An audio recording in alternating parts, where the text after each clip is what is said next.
Hi, today on Them Kids, I will be teaching you how to line an open face fishing pole. Today, my pole is a choice of a Zevco 50th anniversary, which is very well-rounded pole. Depending on the pole of your choice, you will need to line your pole according to the right pound test line. My pole says 8 pounds, or 250, it says 8 pounds to 14 pound test line. Well, proceed to the line pole. Well, when we get near to the when you get near to the about 1/8 of an inch away from the end of the spool, you will need to stop. So I'll show you how to do that right now. First, you take your line, take the end of it, try to find it. It is Shakespeare Omniflex. It's a Shakespeare Omniflex. 8 pound test line. 8 pound test.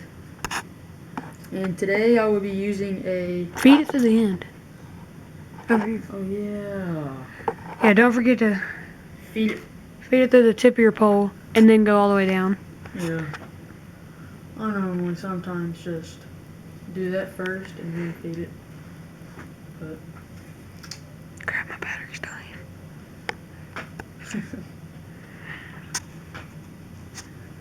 You know we can edit this on iMovie.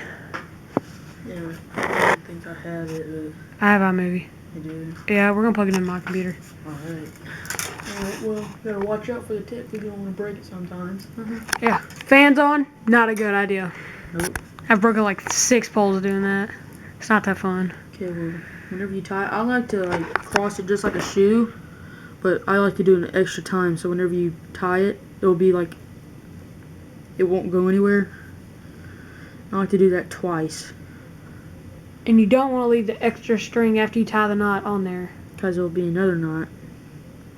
Don't want that. No. But today I'll be using a buck knife with it. Be careful, don't cut yourself. Please don't. Because we don't know if you have your shots for it yet, but whenever I like to reline my pole, I like to hold the line.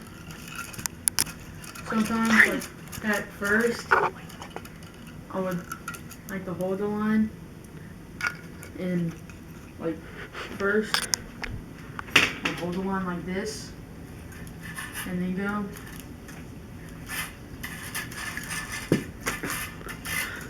Yeah, it's kind of tangled up at the end of my pole, but who cares? It'll go entangled. Little spools going everywhere. See, as you can see, you can still see the back. You can still see the black of it, like right through here. And you're not even near it. Like you're probably about a ½ inch. But like whenever you want to. I like to go fast because I like to line up my poles.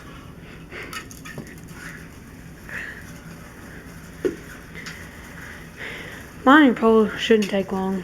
No.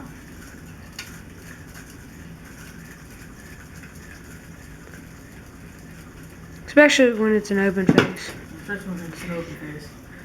Whenever it's like a collector cast. Oh gosh. It's a lot easier. That's reeling a big old bass.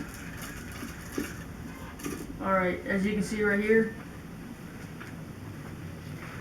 it's full, well mostly full, but I'll stop right here. So I will take the end of this line. Gotta keep it on me. Gotta keep the camera on. My bad.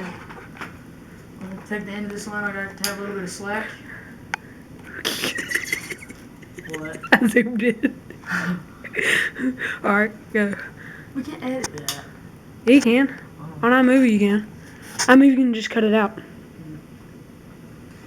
But today we will be using a 3/8 ounce bullet weight. Let's see show them what they look like. This is what they would look like. But whenever you do it, most people put it in like this to make it look like that. But you're supposed to actually put it in through the nose, The pointy end. the pointy end. And the reason why they call it bullet weights because it looks like a bullet. So like whenever they go through the water, They ripple through. they go straight through. And then today, the worm hook that I'm using is a 2/0 worm hook. And how to tie that is, I call this a fisherman's knot. Well, it is called the fisherman's knot, but you twist it at least 9 to 10 times. And then the hole right there at the eye of it, you stick the slack of the line through it. I like to hold it against the pole. Hold it against, oh, well, came out. We throw it through there. And then whenever you do it, you pull opposite directions, but try not to hook yourself because it really hurts. Brandon, hook yourself the back of the neck. Freaking hurt. But then you'll have a little bit of extra line. But whenever you do that, I like to go like this and have that much off, probably about an inch, and I like to pull it. Make sure it's extra tight. And then today, the worm that we were using is going to be a 7.5 inch culprit fire and ice worm.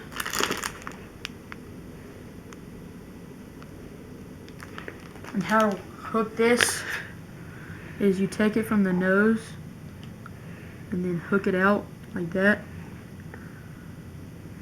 And then this part right here this is why they call them worm hooks, cause like so they won't slide off. But it catches it like that. And what I do, I measure with this part right here.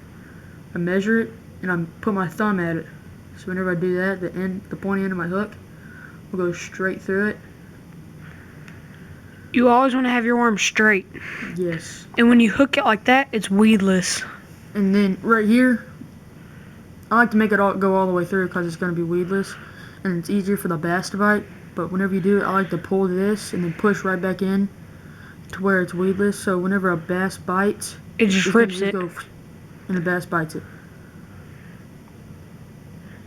So, I just got a text. It is from Abby. Love her. But this is what it would look like whenever you were done with it. What I like to do with these, sometimes I like to swim them around trees, and then sometimes I like to jerk them across the bottom. Sometimes I like to jerk, I reel it in fast and then I jerk it. But this is what they would look like.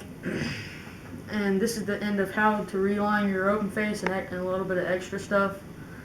And this is Them Kids, and I will see you next time.